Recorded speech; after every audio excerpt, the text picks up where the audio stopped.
You imagine a Spartan. You picture the red cloak, the bronze shield, the long spear, the man who trains for war and nothing else. You picture him standing in a line that never breaks. That's the image. And it's the reason people say the same thing when they think about Sparta. They were just built different. They were the ultimate warriors because they cared about being warriors more than anyone else. It sounds almost simple in its purity. A whole society that decided to do one thing and did it better than everyone around them. No distractions, no day jobs, just soldiers. But a soldier who trains every day and never farms, never builds, never trades, has a problem most people never stop to think about. He still has to eat. Every single day. For his entire life. And so does his wife. Sons, and his children. And his sons who are also training to be soldiers and also not farming. So here's the question nobody asks when they picture that unbreakable line of bronze. Who was paying for it? Because a Spartan warrior was not really a warrior in the way we imagine. Underneath the cloak and the shield, Sparta wasn't a military. It was a machine for extracting food from other people so that a small group of men could spend their whole lives practicing violence. Understanding that one distinction changes almost everything about how Sparta actually worked. And it explains why the most feared army in the ancient world slowly, quietly, ran itself into the ground.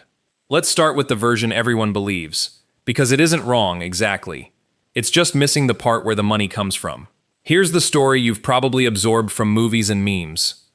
Spartan men were professional soldiers. From childhood they were raised in a brutal state education system, and as adults they were forbidden from doing manual labor, from farming, from any trade at all. Their entire existence was war and preparation for war. That's what made them terrifying. While other Greek cities fielded citizen militias, part-time farmers who picked up a spear when needed, Sparta fielded specialists. And that part is true. A Spartan citizen, a Spartiate, genuinely was banned from ordinary work. Fighting was his job and his identity. But a full-time soldier is a full-time expense. He produces no food, no goods, no income. He is pure overhead. In any other society, that's a luxury you can only afford in small numbers, and only for a little while. Sparta somehow afforded it for centuries, for thousands of men at once. The trick, and it really is the whole trick, is that Sparta had solved the problem of who does the work by conquering the people who would do it. Here's where the picture turns dark. In most economies, the person who feeds you is someone you trade with. You give them something, they give you food. In Sparta, the people who fed the warriors weren't paid, weren't free, and weren't going anywhere. They were called Helots. And they were the reason the entire system existed. Centuries earlier, Sparta had conquered its neighbors, especially the region of Messenia, and rather than enslaving individuals and selling them off the way other Greeks did, they enslaved entire populations in place. The Helots stayed on the land. They kept farming the land, but now the land belonged to Sparta, and a fixed share of everything they grew went to a Spartan master. Every Spartan citizen was assigned an estate, a kleros, worked by Helot families. The Helots grew the barley, pressed the olives, made the wine, raised the animals. And the Spartiate collected. He didn't farm his own land because he didn't have to. Other people did it under threat, and he took a cut off the top. This is the hidden engine running underneath every heroic image of Sparta. The warrior trains because the Helot farms. The Helot farms because the warrior threatens. The threat is what keeps the food flowing, and the food is what buys the free time to train for more war. It's an ugly way to describe the most romanticized army in history, but it's the honest mechanical description of how those warriors were fed. Sparta wasn't a nation of super soldiers who happened to have farms. It was a system of forced agricultural extraction that happened to produce super soldiers as its output. And the moment you see it that way, the fragility of the whole thing starts to come into focus. Being a Spartan wasn't a birthright you could coast on. It was a subscription. And if you missed a payment, you were out. At the center of Spartan life was the Citizenship, the common mess. Every citizen belonged to one of these small dining clubs, and he was required to eat there, every day, alongside the same group of men for most of his adult life. It was part military unit, part social club, part loyalty test. But it wasn't free. Each member had to contribute a fixed monthly amount of food to his mess. Barley, wine, cheese, figs, a share of meat. Standardized. Non-negotiable. And here's the part that quietly ran the whole society. If a Spartan could not make his contribution to the mess, he was expelled. And a man expelled from his mess lost his status as a full citizen entirely. So think about what that means. Your citizenship, your right to stand in that famous battle line, your entire identity as a Spartan, all of it depended on your estate, producing enough surplus through helot labor to cover your dues month after month, year after year. A Spartiate who fell into poverty didn't just become a poor Spartan, he stopped being a Spartan. He dropped into a lower class, sometimes called the inferiors, and he lost his place in the assembly and in the army. This is the first quiet correction the topic forces on you. Sparta looks, from the outside, like a society of equals. They even called themselves that, the homo oioi, the similars.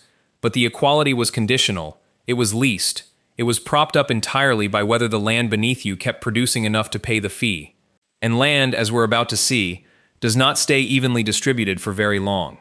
If you want to understand why Sparta rose and why it fell, you don't count their victories, you count their citizens. Because the whole system had a number attached to it that almost nobody thinks about. Every full Spartan soldier required a working estate to feed him. That estate required helots, and the supply of both, land and citizens, was not infinite and not stable. At their peak, historians estimate Sparta could field something like 8,000 full citizen soldiers, maybe more in the earliest days. 8,000 men, each backed by an estate, each backed by helot labor, each paying into a mess. That was the machine at full power. That was the army that stood at Thermopylae, that broke the Athenians, that dominated Greek warfare for generations. And here's the number that should stop you. Within roughly a century and a half, that figure had collapsed. By the time the philosopher Aristotle was writing, in the 4th century BC, Sparta could barely field a fraction of what it once had. Estimates of the citizen body had fallen to around 1,000 men. Possibly fewer. The most feared military in Greece didn't lose its edge because the soldiers got soft. It lost its edge because it ran out of soldiers who could still afford to be soldiers. The Greeks had a word for this: oliganthropia, the scarcity of men. And it's the single most important fact about Spartan economics, because it reveals that the fatal weakness was never on the battlefield. It was in the ledger. So how does a society lose its citizens without losing a war? The same way any leveraged system fails. Slowly, then all at once, through costs it pretended weren't there. Start with the land. In theory, every Spartan estate was roughly equal, passed down to keep the number of soldiers stable. In practice, land could be given as gifts, passed through inheritance, and, crucially, inherited by daughters. Over generations, estates got combined through marriage and split through inheritance in wildly uneven ways. Aristotle noticed something extraordinary. By his time, he claimed, nearly 2/5 of all Spartan land was in the hands of women, through inheritance and dowries. Wealth had concentrated. A small number of families ended up holding enormous estates, while others were squeezed down to plots too small to generate the surplus needed to pay the mess dues. And remember what happens when you can't pay the mess dues. You stop being a citizen. You stop being a soldier. So the concentration of land didn't just make some Spartans richer. It mechanically deleted soldiers from the army. Every family that fell below the threshold was a spear that vanished from the line, permanently, and often for their descendants too. Then there's the cost of the equipment itself. A hoplite's full panoply, the bronze helmet, the breastplate, the greaves, the great round shield, the spear and sword, was genuinely expensive. Estimates put a complete set somewhere in the range of many months of a skilled worker's wages. That's a real barrier. A citizen too poor to arm himself properly was a citizen slipping out of the warrior class. And underneath all of it was the largest hidden cost of all: fear. Sparta was permanently outnumbered by its own workforce. Estimates of the ratio of Helots to Spartiates range from around 7-1 on the low end, up to far higher. An entire enslaved population that outnumbered its masters many times over, and that had every reason to revolt. That fear was a tax on everything. It's why the Spartans kept their army at home so often instead of expanding. It's why they built a culture of constant vigilance and, at times, outright terror against the Helots. The very labor force that made the warriors possible was also the thing the warriors most feared. The engine and the threat were the same people. Now watch how these pieces connect, because none of them stayed isolated. It usually started with a single family. A war, a plague, a run of daughters instead of sons, and an estate gets divided or married off. The land that once fed one soldier now feeds none, or gets absorbed into a wealthier neighbor's holdings. That family's man can no longer make his mess contribution. He loses his citizenship. He drops out of the army. His sons, born without an estate, never enter it at all. One family's misfortune becomes a permanent subtraction from the total number of Spartans who will ever exist. Multiply that across generations. The land keeps concentrating into fewer hands. The bottom keeps falling out of the citizen class. And here is the cruelest part. The fewer citizens there are, the more helots each remaining citizen must control, and the more dangerous the whole arrangement becomes. A shrinking master class sitting on a vast enslaved population is not a stable thing. It's a system winding tighter and tighter around its own neck. The famous moment where this all came due was the Battle of Leuctra in 371 BC.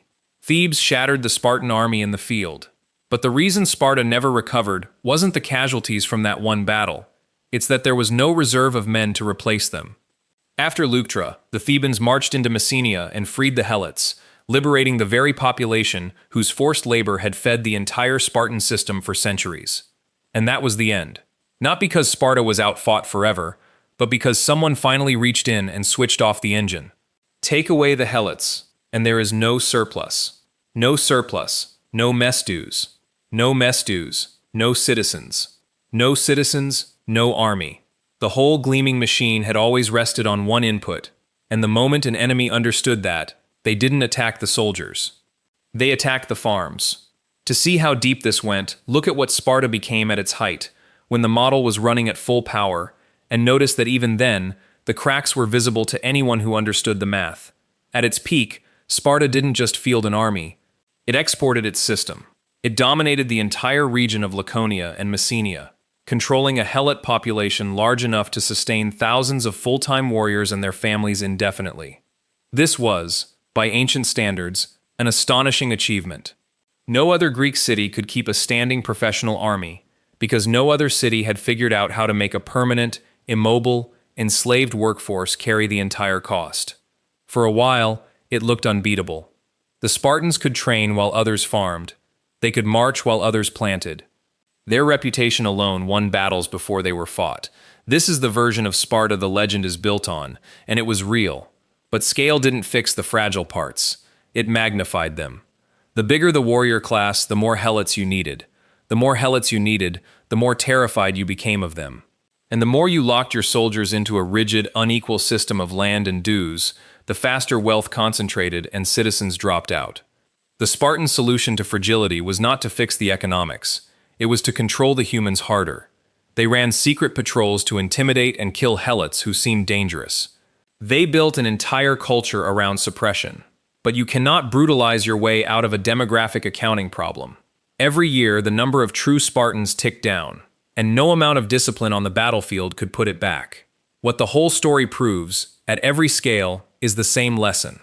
The Spartan miracle was never really about courage or training, impressive as those were. It came from a single source, the forced surplus of a conquered people, leveraged into free time for war. It was one bet, repeated for centuries, and like every bet built on a single fragile input, it worked beautifully, right up until the input was taken away. So what did owning a place in the Spartan war machine actually get you? In the best case, you were a Spartiate at the height of the system. Your estate produced a comfortable surplus. Your helots stayed in line. Your mess dues were paid without strain. And you spent your life as a member of the most respected warrior elite in the Greek world. You had leisure, status, and the security of numbers. For that man, in that generation, the system delivered everything it promised. In the realistic, ordinary case, you were a Spartan constantly watching the margin. Your estate was decent, but not vast. A bad harvest, a difficult heir, a shift in land through marriage, and your family's grip on citizenship got a little looser each generation. You lived well, but you lived on a system that was quietly shrinking beneath you, and you probably didn't fully see it happening. In the failure case, your family slipped below the line. You could no longer pay your dues. You lost your citizenship, your place in the line, your identity. Your sons inherited nothing but exclusion. You became one of the invisible subtractions that turned 8,000 soldiers into 1,000. And in the true collapse, you were Sparta itself. A society so specialized, so dependent on one source of forced labor, that when an enemy finally freed that labor, there was nothing left to fall back on. No trade economy, no middle class, no reserve, just a legend, and a rapidly emptying battle line. The honest answer to the question underneath all of this, was Sparta really the invincible warrior society we imagine, is that it was, for exactly as long as the economics held. The Spartans who thrived weren't simply the bravest, they were the ones the system was still able to feed. And the system could only feed anyone as long as someone else was forced to do the farming. That's what the legend leaves out. Sparta was never truly a story about warriors at all. It was a story about who has to do the work so that someone else can afford to fight. The bronze and the cloaks and the unbreakable line were real. But they were the visible top of a machine whose real engine was hidden in the fields, worked by people who had no choice, until the day someone finally set them free, and the greatest army in Greece simply ran out of the one thing it could never fight without: men who could afford to be Spartan.